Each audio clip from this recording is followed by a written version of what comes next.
Hello, career thought leaders. It's good to see you today. And we are going to be talking about how we can use AI tools to help with our clients' branding. And if you've been around a little bit, you know that branding to us is not your tagline and messaging necessarily. It's that underlying piece of who are you, what do you want to be known for, and who needs to know you.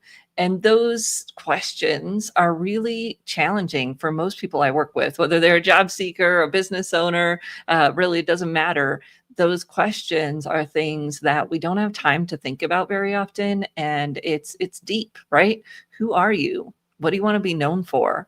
And who needs to know you? Because we know that in today's world, it's for not really who you know, it's who needs to know you and what do they remember about you.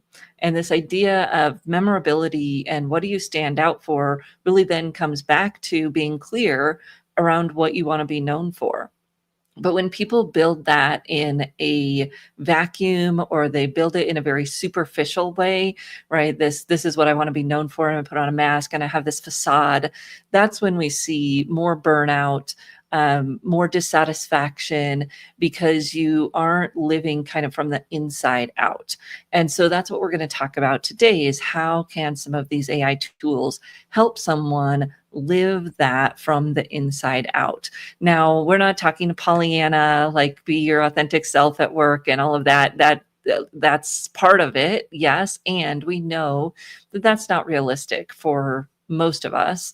We have a little bit of masking that we have to do at work. However, if we can minimize that, if we can have that connection between who we are and what we want to be in the world and what we have to show up as at work, and there's always going to be a little tension there. But the more alignment we can have there, the better. And that's where we start to look at these underlying pieces of brand that clarity is required to be able to have this conversation, right? And these aren't things that are, worldly different than what we're used to talking about in the career space. Your interests, your skills, your strengths, all of those areas are so important. And then how can we help people put the pieces together and move them forward to why an employer would care, how it adds value, how it's going to show up in the workplace, all of those big questions. So as I'm realizing here, we've got a little visual that goes through some of these pieces on our page about the Certified Personal Branding Strategist program, which we have coming up. But these parts of, how do we really help someone extract their brand and then move out to express and exude it? And what we find in our work, and I'm sure if you're working with clients, you see this as well, is that they want to move right into the express phase, right? Help me build my resume, help me build my LinkedIn profile. But the challenge is if you don't know those underlying pieces, one, you either get burnt out trying to be something you're not, or two, you shrink back and you don't actually get out there and put your stuff out there because it doesn't feel connected and authentic and powerful. It feels kind of fakey.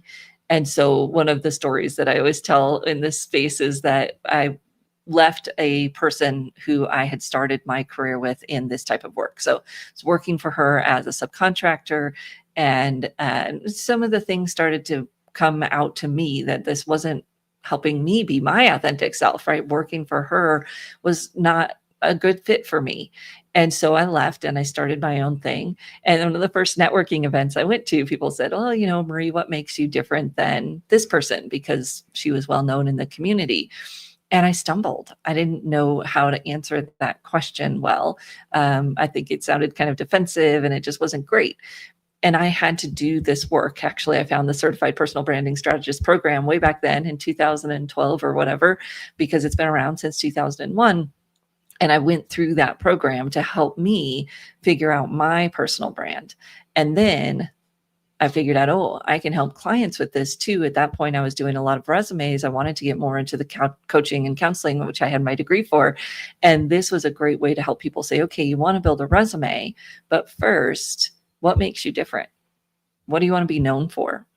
And very few people know the answers to those questions. And even if we've done some work on that in the past, a lot of times it changes. And so these are the things we can help people figure out. And this is where we're headed in terms of AI today. So I love these questions. I love thinking about how we help clients with this. And I'll just say that we are going to talk about how you can use AI to do some of these things. It doesn't replace the human element of this. So I was thinking about and brainstorming some of the ways we could use this. And one of the things we could do with AI is put some of our notes in from a client conversation with their permission and taking out anything identifying around like career construction. If you've ever done any career construction work through Mark Savickas, there are some powerful questions you can ask to help people identify those early patterns, their role models, the people they looked up to, the types of shows they watch, all of these things that kind of get at our everyday interests, and then how do we draw those into career? And it goes much deeper than that. But I was thinking about how at an NCDA conference a few years ago, I went to dinner with Jackie Palis-Schuster, who was one of my professors at Colorado State. And we were having a conversation around something that was bothering me. And she asked me one of those questions. And if you've ever been in the coachee seat, you know when that happens. If you've been a coach and you've asked that question, you see the person like pause. You know when this happens, that you've asked the right question, not the right question, but you've asked a question that digs into a soft spot. And that question created so much aha for me. And we can't get that from AI alone. That's the human element. That's the coach sitting there listening for the moment and the reflection or the question that'll dig deeper. We don't want to give that power over to AI. So as we talk about incorporating these tools, you want to think about how do you incorporate them in a way that doesn't get in the way of that and that can enhance that. So during the coaching session, you may be focused on the client. Then you go back afterwards with their permission, you put in their notes and you ask for themes. That can allow you to even take it deeper in the next session. And there are times that we bring AI into the session and we talk back and forth to it. And there may be some opportunities in the workflows that I'm going to talk about today to do that.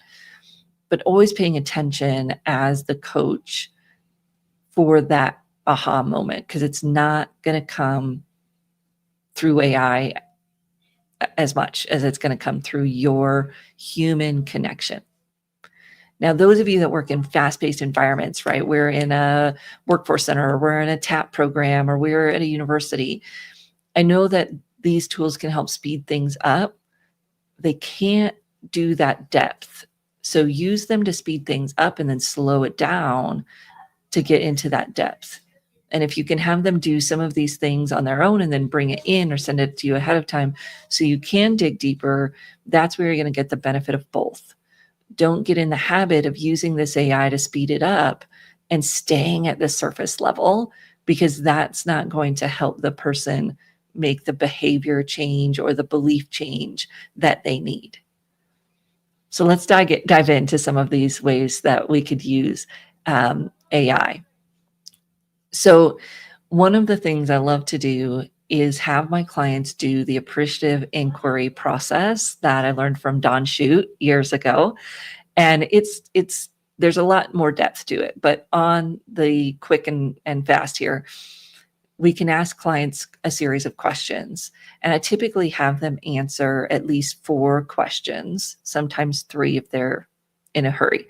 But that's, what was a time where they felt really engaged in their work, where they were excited and happy and they were just really enjoying what they were doing. Tell me about that experience. And there's some follow-up questions, right? Who was there? What was going on? You do the what, where, why, how questions around that experience. Then another one is, what about a peak performance in your history where you felt like you were just on fire? You were doing your best work. And this is where we're looking for kind of that one peak experience. And they do the who, what, why, where, how around that as well. And they dig deep. Then the third one is, what do they value about themselves and in all of their roles? So as a child, a parent, a spouse, uh, you know, aunt and uncle, whatever they might be in their life, what do they value about themselves in those roles? An employee, of course, you go into the work stuff too. And then the fourth one is 3 wishes for their career. And what we can do now is we can take these answers and put them into a system. Probably ChatGPT or Claude are going to be, or Gemini are going to be your best tools there, because they allow for a lot of rich input and they're good at looking for themes and looking at content. We're not asking it to go out to the internet, right? We're just saying, okay, looking at these stories, what are some of the themes that you see? And then we can dig deeper, right, around their skills, around their interests, around their values, around their motivators, and we can get some of those themes out. Now, I like to do the reflection with the client first. What do they see as some of the themes? What were some of their aha moments? Those types of questions. And then we might pull in the output from an AI tool and say, here's some of the themes, other themes. How do these hit? What seems like it's a good fit? What's not? What is it missing? What did it come up with that you wouldn't have thought of? And we can do some of those engagement questions too, first before we bring in the AI, and then after we bring in some of those tools as well. Yes, Cheryl, so good to see you. And this is what we're looking for, right? We're digging for those opportunities to then take it deeper. We don't want to go straight from what are the themes to what career should you have, right? The coaching opportunity here is to take it deeper. And then since we're talking about branding today and aligning with values, we'll also spend some time there. What does this say about what's really important to you? Because those questions, they're specifically put together to get at that, not just your strengths and the things that you are good at and have done in the past and enjoy, those motivated skills, but also what do you value? Because when we talk about the things that are most important to us, oftentimes those values are woven throughout. One of the other activities that you could mix into this that Susan Critton loved to do was talk about what makes you mad.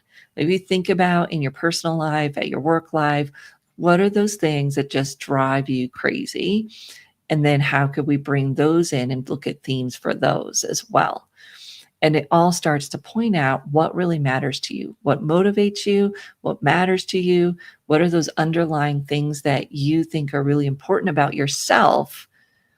And then we can start to translate those into the work world as well.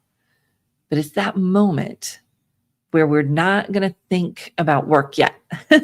We're just going to figure out, who are you? What do you stand for?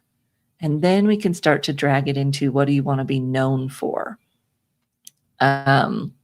Derek, nice to meet you. I don't think I've seen you before here. Thank you. Excellent. Good to meet you. Thank you. And so then when we talk a lot about context when we're talking about prompts, right? And people talk about context and they try to, do it very quickly, like, you are a career coach. No, that's not context. Context here is these stories. Context is, what do you value? What do you care about? Then we could layer on some of the other pieces, like their resume, although I'm not a huge fan of putting their old resume in, because that just says what they've done, doesn't say what they want to do, or even necessarily what their skills are, because a lot of times people don't have all the great content on their resume. So we could put in the resume, but we need other things too, like a skills list, things they like to do, all of those pieces that might come together. But when we put in the stories, then we can extract out the values or motivators that are demonstrated in the story, what matters most to the person based on the story, and then take that into the coaching. Once we have a few stories, of course, then we can look for patterns and identify that through line, as we talk about with branding, right? The brand is the golden thread that goes through all of the experiences. And if you have a client who's willing, they could speak or write those stories and even get more. So if they had one from each job or one story around each of their favorite skills, it would be even a richer process than just doing the 3 or 4 stories I talked about at the beginning. So once we have those brand values, then we can think about, how do you want that to show up in your content, in your messaging, also in your career decision making. If you're working with a leader, and of course we use a personal branding process a lot with leaders wanting to advance or build their leadership brand, thought leadership being huge right now in terms of building company brands. So that piece of it can then flow into all of those things. And now, instead of sounding like everybody else who's talking about whatever their thought leadership topic is, they're layering into it their brand values, what's important to them, their skills and strengths, how they do it differently, because they've got that context from creating those stories. And what differentiates them from other people in their space will emerge out of that. And you can even ask AI that question, right? We love to build personas in AI for their audience. So we say, okay, what does their audience care about? And then we could say, okay, based on what we just did for that inquiry process into me, my skills, my strengths, my values, how does that align with this audience? How does it add value to them? And you could have AI help you kind of put together some of those pieces. There's still a lot of value in having the human component of that, and then bringing the AI alongside of it as well, right? How might this person's values, skills, strengths align with the organization's culture and mission?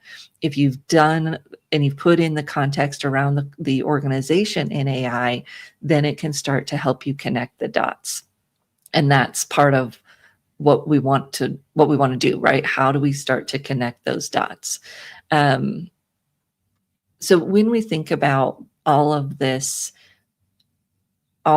content, that's when AI becomes helpful, because you've got all of this content that you or your client generated. And again, now with some of the voice input tools, although they're somewhat only available in the paid versions, but they could even just talk their stories into a one-person Zoom meeting, transcribe it, and put it into these tools so that they're getting their stories out there. A lot of people aren't great writers, but now that doesn't need to be a barrier, right? And so they could get those stories in and really be able to walk that through. That's going to add the richness. And so you think about it, we think about AI being generic, but when you build it up this way, using these parts and pieces of the coaching and personal branding processes, you can actually flip it on its head. And instead of being generic, now you've got this very, you've got this very specific you that's built in there. And so those are the pieces that I'd love for us to chat more about. We have some trends that we're going to be talking about coming up here in one of our next sessions. So I'm actually just going to go back to our website. We have got our personal branding strategist program that is coming up at the end of August. But before then, we also have, so if we go to our events tab, we also have some events coming up this week. So on the 6th, our personal brand trends call. This is free. It's a Zoom session. You just need to RSVP using the link that will pop up if you click on the link in our calendar. Maybe I'll grab that link and put it in the chat as well. So that's coming up. It's a chance for us to get together and talk about what is going on in this space. How do we help clients be ready for these conversations in using the digital tools to be more specific about who they are.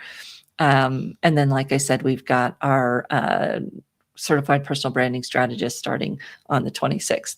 So if you're interested in either of those, you have questions about them, let me know, or just jump on that free call next Wednesday and we'll be able to answer those questions then.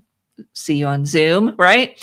Otherwise, we've got our Trend Tuesday lives every Tuesday. We'll be here talking about that. And if you're in business and you want to talk about how to develop your brand for your business, we've got a 3-day boot camp coming up here in August to talk about how we can have our marketing connect to an audience that is very hesitant to buy right now for good reason, right? We know that they're struggling in the workplace, and jobs are just kind of helter skelter right now, and they still need help. So how do we help them understand how we can help them despite the market volatility? So that's what we have coming up this week. And we will look forward to seeing you on Trend Tuesday Live. And of course, on our next Friday in Career Services, that will be on the third Friday in August. Thank you, everyone. We'll see you soon.